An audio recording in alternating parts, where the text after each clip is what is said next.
Depuis 2 ans, elle n'était rien de plus qu'une ombre derrière la porte vitrée de son bureau. Efficace, invisible, amoureuse d'un homme qui n'avait jamais posé les yeux sur elle. Mais lorsque des fleurs mystérieuses commencent à arriver sur son bureau, chacune murmurant ce qu'il n'avait jamais osé dire, son patron froid et intouchable commence à brûler d'une jalousie qu'il ne peut expliquer et d'un désir qu'il ne peut plus nier. Il était son patron. Elle était son secret, et quelqu'un d'autre l'avait remarqué en premier. Bonjour, famille. Abonnez-vous et laissez un like, cela compte énormément pour nous. Partagez également cette vidéo avec vos amis et proches, et activez les notifications pour ne pas manquer nos prochaines vidéos. Merci de votre soutien. Installez-vous confortablement et plongez dans cette histoire. Les ascenseurs de Crosstech Industries s'ouvraient en chuchotant à 7h58 précises chaque matin de semaine, déposant Sienna Lewis au 34e étage. L'air était froid, stérile, comme si tout l'endroit fonctionnait à la glace plutôt qu'à l'électricité. Ses talons claquaient doucement sur le sol de marbre poli, seul son dans le vaste couloir immaculé. Elle passait devant les rangées de cubicules vides et les bureaux éteints, s'arrêtant devant celui qui comptait, le bureau de Damon Cross. Une paroi de verre du sol au plafond, store à moitié tiré, et une plaque nominative à la fois minimaliste et intimidante. Elle déverrouilla la porte de son petit bureau d'assistante, adjacent au sien, et commença sa routine matinale. D'abord le café, un triple espresso, un sucre brut, sans lait, à 95 degrés Celsius, pas moins, sinon il le jetait d'un regard. Elle l'avait appris à ses dépens dès le premier mois. Elle agissait avec efficacité, en silence. Ordinateur allumé, boîte de réception ouverte, agenda du jour affiché. Elle relisait son emploi du temps, bien qu'elle le connût par cœur, un appel avec des investisseurs au petit déjeuner, une revue de présentation en milieu de matinée, une pause de 14h à 15h où il broyait du noir près des fenêtres, puis un dîner privé qu'il n'expliquait jamais.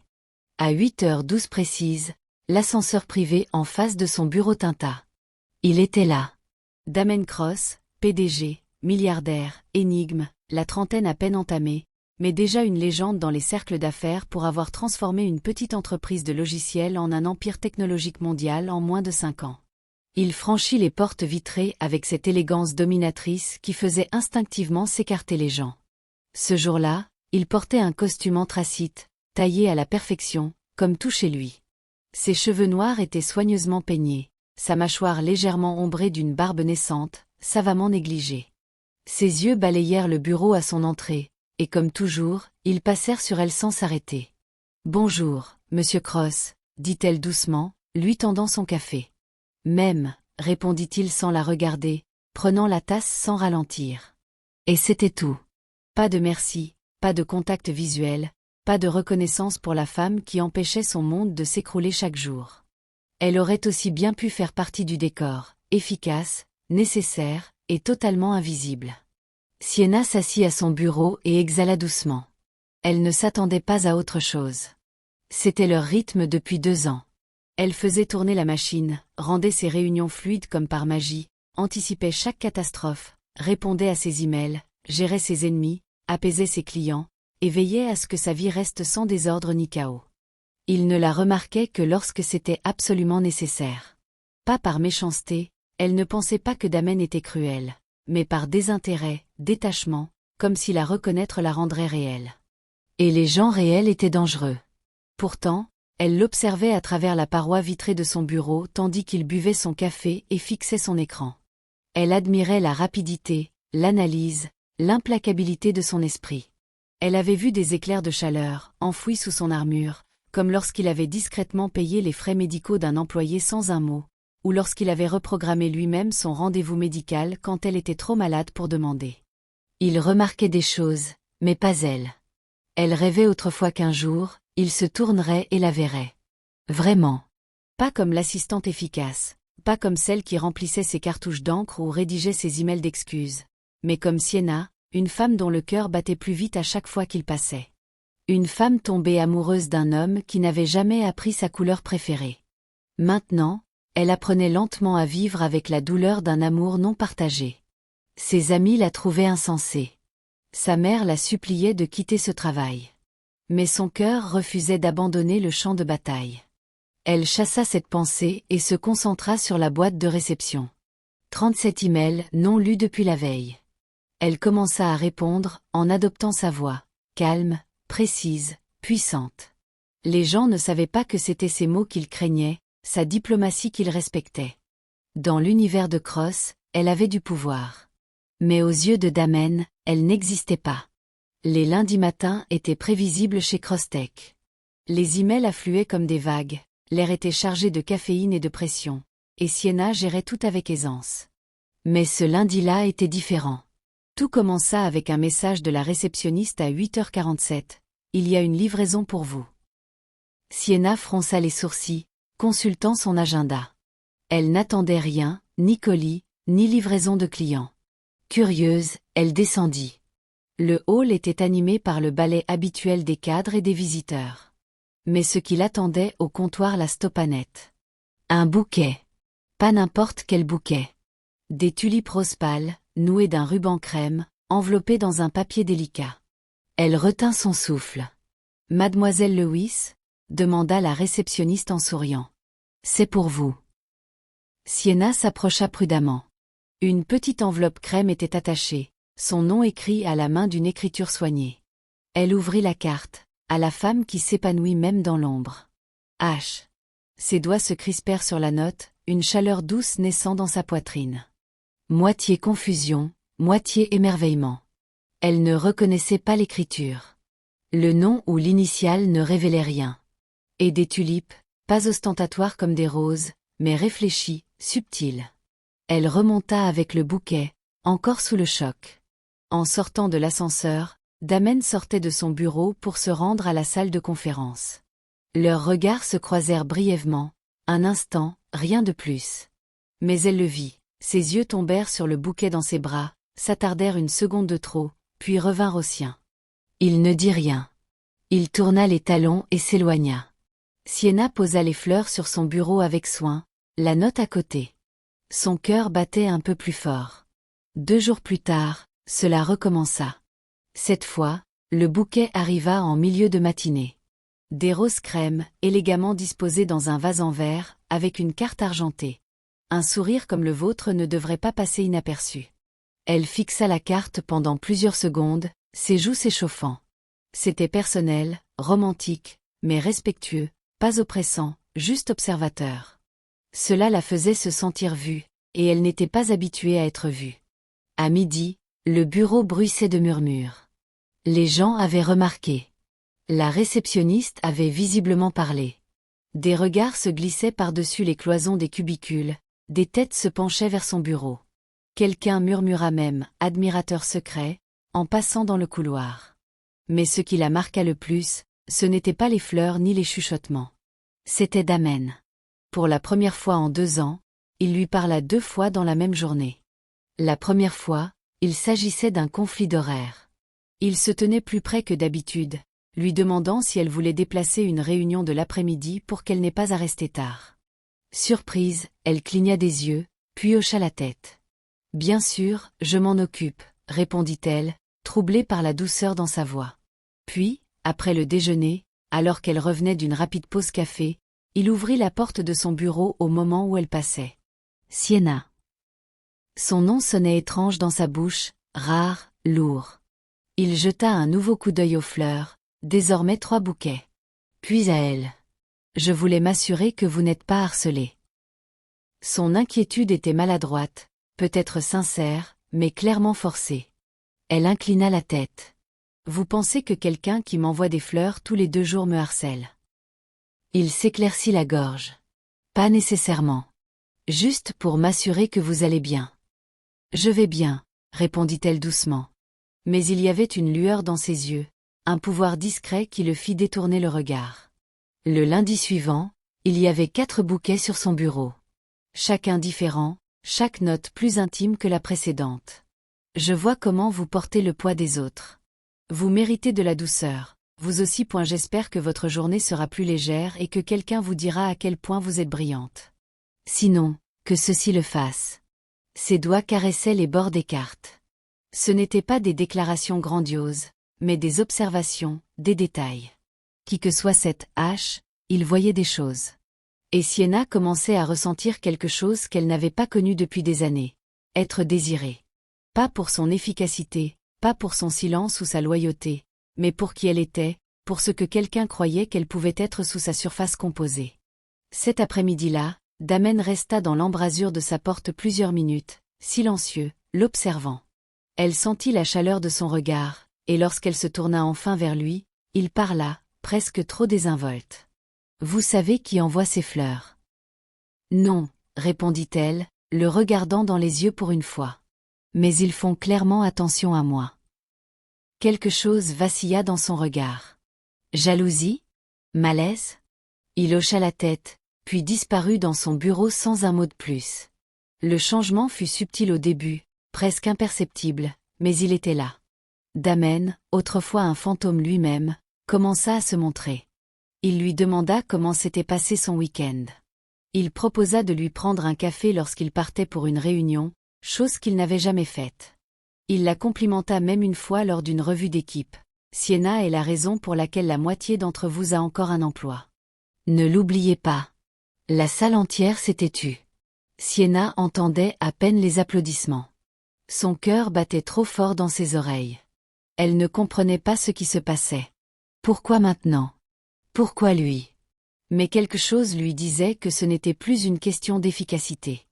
Plus maintenant. L'homme qui la voyait autrefois comme une ombre commençait à remarquer sa lumière. Et quelque part, dans le bureau le plus froid de Crosstech, la jalousie commençait à éclore. Damen Cross ne s'était jamais considéré comme un homme émotif. Il évoluait dans les données, la précision, le contrôle des qualités qui bâtissaient des empires et écrasaient les concurrents. Il ne vacillait pas. Il ne ressentait pas ce qu'il ne pouvait quantifier. Pourtant, chaque fois qu'il passait devant le bureau de Sienna, sa maîtrise tremblait. Il y avait maintenant 6 bouquets sur le coin de son espace de travail, comme un jardin indésirable. Chacun envoyé par le mystérieux H, lumineux, coloré, doux, en contraste total avec l'intérieur épuré, stérile, en acier et vert de Crosstech. Quelques collègues s'arrêtaient pour admirer les fleurs. Certains flirtaient sous couvert de curiosité. Les stagiaires gloussaient en passant. Sienna souriait, mais pas de manière aguicheuse. Son sourire était timide, discret, mais sincère, comme si quelque chose en elle, longtemps en attente, était enfin vu. Et maintenant, quelqu'un d'autre l'avait remarqué. Damen voyait tout cela, et cela le consumait. Il ferma les stores de son bureau pour la première fois en mois, mais cela ne changea rien. Il entendait encore son rire à travers la vitre. Pas fort, mais perçant. Il ne l'avait jamais entendu auparavant. Maintenant, c'était tout ce qu'il entendait. Elle était autrefois silencieuse, griffonnant de son écriture soignée, les yeux rivés sur son écran, posture parfaite, efficace, discrète, invisible. Il l'avait rendue invisible. Il l'avait vue, bien sûr. Tous les jours. Chaque matin quand elle apportait son café exactement comme il l'aimait, quand elle restait tard sans qu'on le lui demande, quand elle rédigeait des emails capables d'apaiser des actionnaires furieux, quand elle anticipait ses humeurs et disparaissait avant qu'il ne s'emporte. Il l'avait toujours remarqué. Et à cause de cela, il l'avait ignoré. Damen ne pouvait se permettre d'être vulnérable. Pas au travail, pas dans sa vie. La vulnérabilité signifiait l'exposition, et l'exposition avait des conséquences. Il le savait trop bien, grâce à une enfance marquée par des guerres froides entre 2 parents riches qui utilisaient l'affection comme une monnaie et l'amour comme un levier. Alors, quand Sienna avait rejoint son entreprise, intelligente, capable, et belle d'une manière qui ne demandait pas d'attention, il avait enfoui l'attraction qu'il ressentait sous une épaisse couche de silence. Elle était trop importante, trop proche, trop tentante. Mais maintenant, quelqu'un d'autre l'avait vue, et il n'avait pas peur de le montrer. Il se surprit à vérifier son téléphone toutes les 2 heures, comme si le nom H allait soudain apparaître dans un email ou un événement de calendrier. Sans succès. Il demanda à la réceptionniste, de manière qu'il pensait décontractée, des informations sur les livraisons. Expéditeur anonyme, dit-elle en haussant les épaules. Payé d'avance tous les 2 jours, comme une horloge. C'est mignon, non? Il ne répondit pas, car ce n'était pas mignon. C'était exaspérant. Chaque matin, il trouvait une nouvelle note sur le clavier de Sienna, soigneusement posée contre le vase ou le bouquet. Votre façon de vous tenir, une force discrète, une grâce constante. J'espère que quelqu'un vous le dira aujourd'hui. Sinon, que ceci le fasse. Il lisait chaque note quand elle s'éloignait de son bureau. Il se disait qu'il veillait sur elle, la protégeait d'un harceleur, d'une distraction, de ce que voulait cette hache. Mais la vérité était plus simple, plus dure. Il les lisait parce qu'il ne supportait pas l'idée que quelqu'un d'autre voyait ce qu'il voyait et avait le courage de le dire. Le vendredi, il atteignit ses limites. Il se retrouva à regarder par les fenêtres de son bureau, une tasse de café vide à la main, la veste de costume jetée sur le dossier de sa chaise, essayant de comprendre ce qu'il ressentait. La jalousie était une émotion mesquine. Il la méprisait chez les autres, la considérait comme une faiblesse, une distraction de l'action. Mais elle le consumait maintenant. Elle ne piquait pas seulement, elle brûlait, chaude et silencieuse, comme de l'acide sous sa peau. Quand il passa devant le bureau de Sienna et vit un nouveau bouquet, des renoncules blanches avec une note attachée par un ruban doré, ses pas vacillèrent. Il se força à continuer. Il fit 4 pas avant de se retourner. « Sienna », dit-il brusquement. Elle leva les yeux, surprise par l'intensité soudaine de sa voix. « Oui. » Il marqua une pause. Ses yeux cherchaient son visage, attendant l'instruction habituelle. Au lieu de cela, il demanda « Vous les aimez ?»« Les fleurs. » Son expression changea.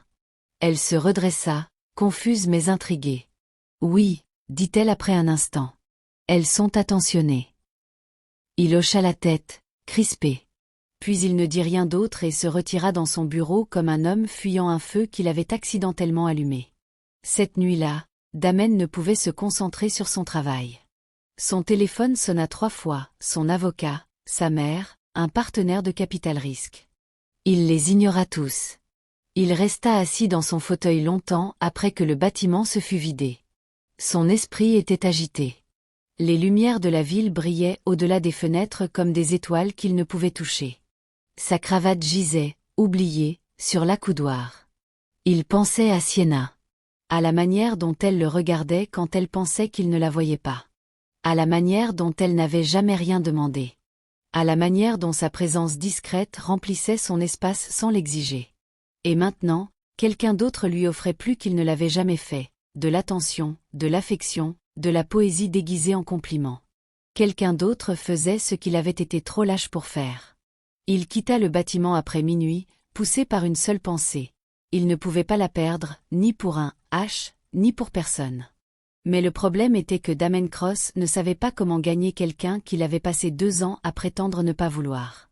Et pire encore, il commençait à réaliser qu'il n'avait jamais cessé de la vouloir. Sienna ne le crut pas tout de suite. Damen Cross changeait. Pas de manière spectaculaire, pas de grands gestes, pas d'excuses éclatantes, mais quelque chose sous la surface s'était déplacé, comme des plaques tectoniques bougeant silencieusement sous pression. De petits tremblements, des fissures légères dans la glace. Cela commença le jour où il lui apporta un café. Il ne l'avait jamais fait, pas une seule fois en 2 ans. C'était son travail à elle, de connaître ses préférences exactes, d'anticiper ses envies. Alors, quand elle arriva ce mardi matin et trouva une tasse fumante sur son bureau, elle se figea. Au début, elle pensa à une erreur. Puis elle vit la note sur le manchon, écrite d'une écriture nette et décisive qui ne pouvait appartenir qu'à un seul homme. Lait d'amande, sans sucre, extra cannelle. J'ai pensé que vous apprécieriez un début chaleureux. D. Elle fixa la note pendant une minute entière, ne sachant si elle devait sourire ou paniquer. Lorsqu'elle entra dans le bureau, Damen ne leva pas immédiatement les yeux. Il était à son bureau, cravate desserrée, premier bouton défait. Il semblait humain, moins légendaire, plus homme. « Vous avez retenu ma commande de café ?» dit-elle doucement, mi-sceptique, mi-amusée. Il leva les yeux, et quelque chose traversa son visage. « Des nerfs ? Je me souviens de plus que vous ne le pensez. » Ce fut tout ce qu'il dit. Puis il retourna à son écran, prétendant que ce qu'il venait de dire n'avait pas bouleversé l'atmosphère entre eux. Le lendemain, il recommença, différemment.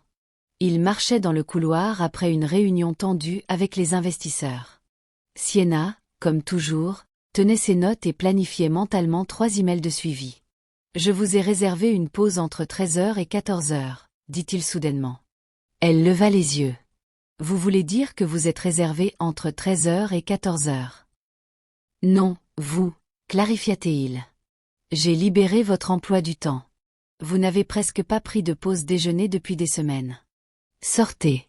Mangez quelque chose qui ne vient pas d'un distributeur. Faites des choses humaines. Elle cligna des yeux. Vous me donnez une pause déjeuner? Il la regarda, l'expression indéchiffrable. Je ne suis pas un monstre, Sienna. Ses lèvres s'entr'ouvrirent de surprise. Puis, malgré elle, elle rit, un son doux et sincère qui le fit détourner les yeux, mais pas avant qu'elle ne remarque la légère courbe au coin de sa bouche. C'était le premier vrai rire qu'elle avait eu au travail depuis des mois. À la fin de la semaine, elle ne savait plus quoi penser de lui.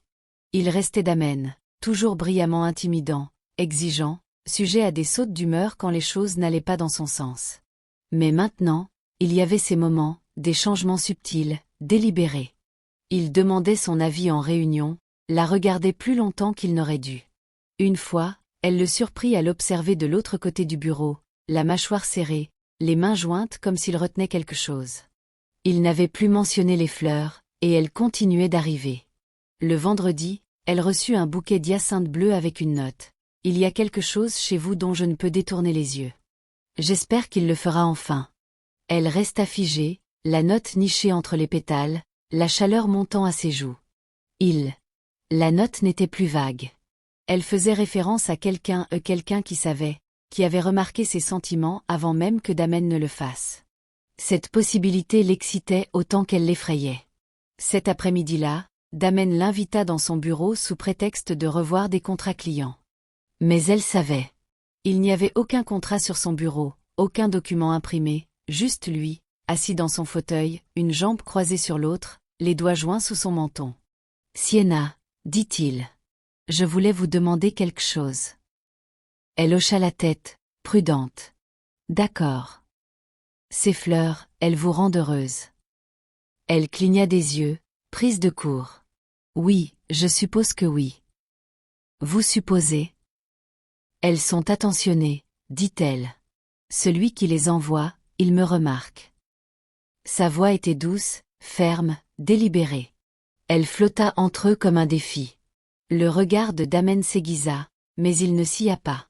Il s'adossa à son fauteuil. « Moi aussi, je vous ai remarqué, dit-il. » L'air se figea. Son cœur s'arrêta. Elle ouvrit la bouche, puis la referma. Les mots lui manquaient. Il n'insista pas. Il se leva, marcha vers la fenêtre et regarda l'horizon. Sa silhouette était grande, forte, et pour une fois, incertaine. « Je n'ai pas agi, » continua-t-il, la voix basse. « Parce que je ne savais pas comment. J'ai toujours été meilleur à garder mes distances. C'est plus sûr comme ça. »« Pour qui ?» demanda-t-elle, la voix à peine audible. Il se tourna pour la 608 regarder. « Pour nous deux. Ou du moins, c'est ce que je pensais. » Pour la première fois en 2 ans, il n'y avait plus de mur entre eux. Plus de rôles, plus de patrons et d'assistantes, juste 2 personnes se regardant par-dessus un gouffre construit au fil du temps, qui s'effondrait maintenant sous le poids de l'inexprimé. Le lendemain matin, Sienna arriva au travail et trouva son bureau vide. Pas de fleurs, pas de notes. La livraison n'était pas arrivée. Elle essaya d'ignorer la pointe de déception en s'asseyant. 5 minutes plus tard, Damen entra, tenant quelque chose derrière son dos. Il s'arrêta à son bureau et posa une unique pivoine blanche dans un petit vase à côté de son clavier. Pas de carte, pas d'explication. Elle leva les yeux, surprise. Il croisa son regard, direct et calme. « J'ai pensé que je vous en devais une, » dit-il. Son souffle se coupa. « C'est vous qui l'avez envoyée. » Il sourit, un sourire petit, sincère, et incroyablement rare. « Non, mais j'aimerais l'avoir fait. » L'invitation arriva un jeudi. Imprimée sur un carton épais de couleur crème, glissée dans une enveloppe noire élégante ornée de feuilles d'argent, audacieuse, intentionnelle. Quand Sienna l'ouvrit, ses yeux parcoururent l'écriture cursive. « Vous êtes cordialement invité au gala annuel de technologie d'hiver, vendredi à 20h, The Ivy Grand. » Elle retourna la carte. Une note manuscrite dans le coin. « Je serais honorée si vous veniez en tant que mon invité. H. » Elle fixa la carte longtemps. Jusqu'à ce moment, Ash n'avait été qu'une présence, distante, poétique, charmante. Maintenant, il avait un nom. Le lendemain, elle découvrit qui il était. Il s'appelait Adam Blake, un capital risqueur, investisseur précoce dans Crosstech, une figure fréquente dans les cercles de Damen, grand, élégant, et d'un charisme naturel. Ils s'étaient rencontrés une fois lors d'un sommet stratégique 6 mois plus tôt, où il avait plaisanté sur le fait que Sienna était celle qui dirigeait vraiment les choses. À l'époque, elle avait souri poliment, pensant que c'était une réplique charmeuse. Elle n'avait aucune idée qu'il s'était souvenu d'elle, qu'il l'observait de loin. Et maintenant, il sortait de l'ombre. Quand elle entra dans la salle de bal de Livy Grand ce vendredi soir, tous les regards se tournèrent vers elle, mais un seul l'arrêta net. Damen. Il se tenait près du bar dans un smoking noir, un verre de whisky à la main, sa froideur habituelle se fissurant alors que leurs regards se croisaient. Sienna portait une robe en satin bleu marine qui épousait ses courbes comme de l'encre liquide. Ses cheveux retombaient en vagues douces sur une épaule. Son rouge à lèvres avait la couleur des choses interdites, mais ce n'était pas sa robe qui serra la poitrine de Damen. C'était l'homme à ses côtés. La main d'Adam reposait légèrement au creux de son dos, la guidant à travers la foule comme si elle lui appartenait. Il se pencha pour lui dire quelque chose, et Sienna rit. Un rire doux, naturel, du genre qu'elle n'avait jamais partagé avec Damen, et cela le brisa. Damen but trop ce soir-là, plus qu'il ne se le permettait habituellement en public. Mais ses yeux ne la quittèrent jamais. Pas une seule fois. Il l'observa alors qu'elle et Adam faisaient le tour de la salle, parlaient aux investisseurs, souriaient pour les photos, échangeaient des moments privés près des fenêtres de la salle de bal. Adam était clairement attentif, charmant, d'une manière que Damen ne s'était jamais autorisée. À un moment, Adam se pencha et écarta quelque chose de la joue de Sienna. Elle rougit. Ce fut le point de rupture. Plus tard, quand les lumières de la salle de bal s'atténuèrent et que la musique ralentit, Damen la trouva seule à la table des rafraîchissements, faisant tournoyer de l'eau pétillante dans un verre en cristal. Il s'approcha en silence. « Vous êtes élégante, dit-il. » Sienna se tourna, surprise. Ses yeux le parcoururent, smoking noir sur noir, bouton de manchette en obsidienne, mâchoire crispée. Il était dévastateur et en colère. « Vous êtes ivre, dit-elle doucement. « Pas assez. » Elle haussa un sourcil. « Quelque chose ne va pas. »« Je ne savais pas que vous veniez en tant que cavalière de Blake, » dit-il, une pointe d'amertume dans la voix. « Vous ne m'avez jamais demandé si j'avais des plans. » Il la regarda. Vrin 608 ENT la regarda. « Donc, c'est ce que vous voulez. » Elle se raidit. « Vous n'avez pas le droit de demander ça maintenant. Pas après 2 ans à faire comme si je n'existais pas. » « Je n'ai pas fait semblant, » dit-il, la voix basse. « Je ne savais juste pas comment gérer ça. »« Vous voulez dire que vous ne saviez pas comment me gérer ?» Il ne le nia pas. Ils restèrent là, à quelques centimètres l'un de l'autre, trop de non-dits entre eux. « Je vous ai toujours vu, Sienna, » dit-il enfin. « Chaque jour. Chaque minute. » Son souffle se bloqua. « Alors pourquoi maintenant ?» murmura-t-elle. « Pourquoi attendre que quelqu'un d'autre se manifeste pour agir ?» Il déglutit difficilement. « Parce que je ne pensais pas vous mériter. » Elle ne répondit pas. Elle s'éloigna. Le week-end passa dans une étrange brume. Sienna n'eut aucune nouvelle de Damen, et elle ne s'y attendait pas. Ce qui la surprit, ce fut Adam. Il appela, envoya des messages, demanda à la revoir. Il était séduisant, oui, mais plus que cela, il était présent. Il essayait. Et pour la première fois depuis des années, Sienna ressentit ce que c'était d'être courtisée. Alors, elle se laissa aller à explorer cette idée, à apprécier l'idée de quelqu'un qui la remarquait sans condition. Mais peu importe à quel point Adam était charmant, peu importe combien de dîners il planifiait ou de compliments il faisait, il y avait toujours quelque chose au fond de son esprit.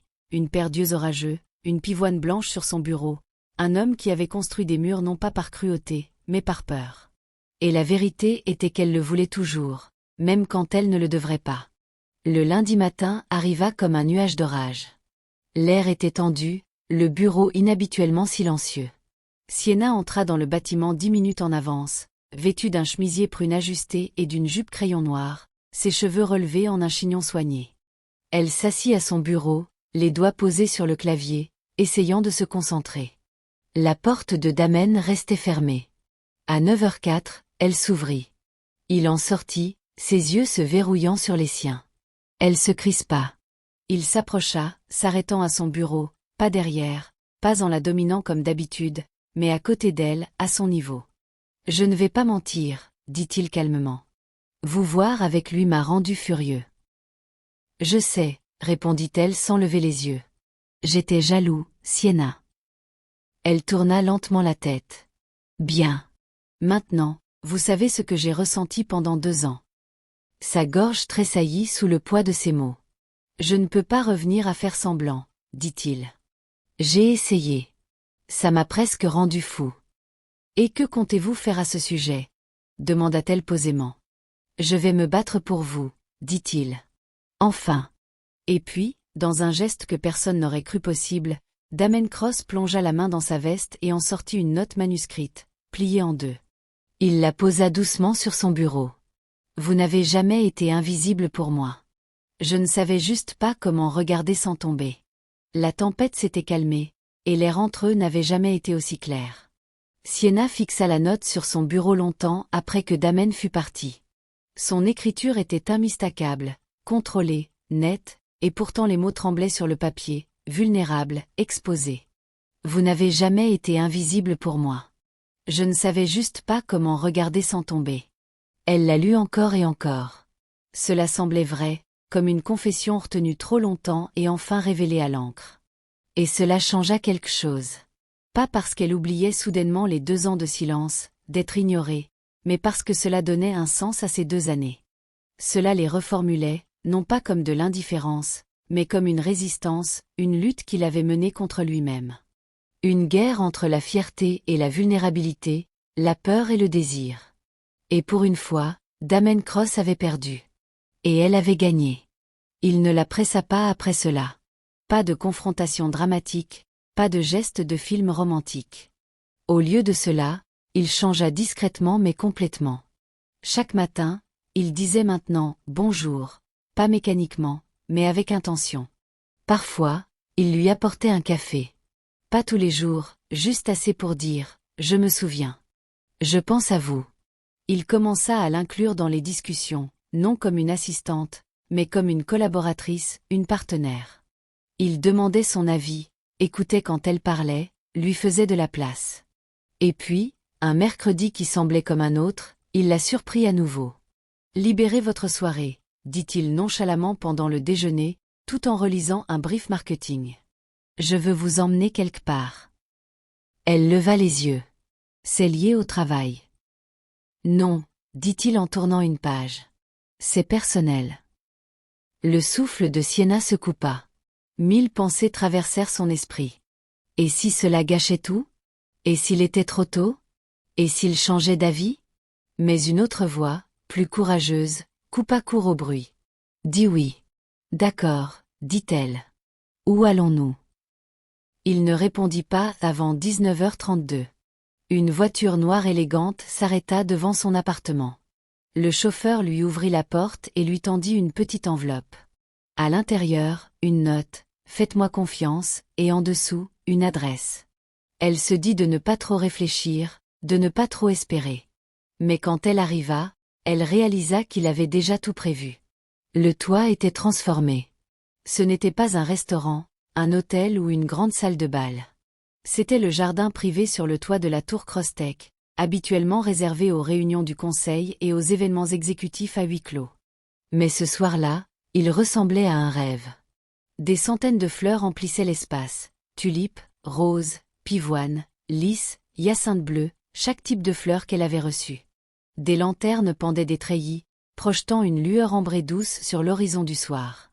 Une table était dressée au centre, drapée de lin blanc, préparée pour 2, et à côté, Damen. Sans cravate, veste déboutonnée, une rose blanche glissée dans sa boutonnière. Quand il se tourna et la vit, toute son expression s'adoucit. « Vous vous souvenez de toutes » dit-elle doucement, entrant dans le jardin. Il sourit. « Bien sûr. Elle vous faisait sourire. Et j'ai mémorisé chaque version de ce sourire. » Elle s'approcha, son cœur battant à chaque pas. « Vous avez fait tout ça? Pourquoi ? Ses yeux ne quittèrent jamais les siens. Parce que je veux rattraper le temps que j'ai gâché. Je veux que vous sachiez que je ne suis pas seulement tombé amoureux de vous. Je tombe depuis le début, et maintenant, je veux le faire à voix haute. Elle sentit quelque chose se bloquer dans sa poitrine. Il plongea la main dans sa poche, en sortit une petite boîte en velours, et l'ouvrit. Pas à genoux, pas précipitamment, juste en la tenant comme quelque chose de sacré. À l'intérieur, une bague, simple, élégante, un diamant délicat encadré de 2 petites perles. À la femme qui n'a jamais été invisible.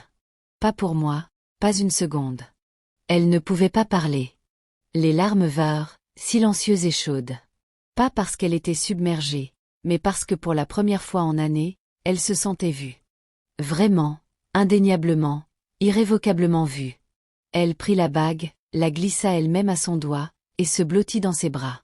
Il l'embrassa doucement, lentement, comme un homme qui avait attendu 1000 jours pour le faire correctement. Et quand ils se séparèrent, elle murmura, « Vous avez pris votre temps. » Il sourit, son front contre le sien. « Mais j'ai fini par y arriver. » Ils restèrent sur ce toit pendant des heures, parlant de tout et de rien. Pas de titre, pas de dynamique de pouvoir, juste 2 personnes égales dans leur vulnérabilité et leur force. À partir de cette nuit, il n'y eut plus de fleurs d'inconnu, seulement celles qu'il lui offrait chaque semaine, sans faute. Et chaque carte disait la même chose, de son écriture, toujours en train de tomber. Nous voici à la fin de l'histoire. J'espère que vous l'avez appréciée. Laissez un like et abonnez-vous à ma chaîne YouTube pour d'autres histoires captivantes.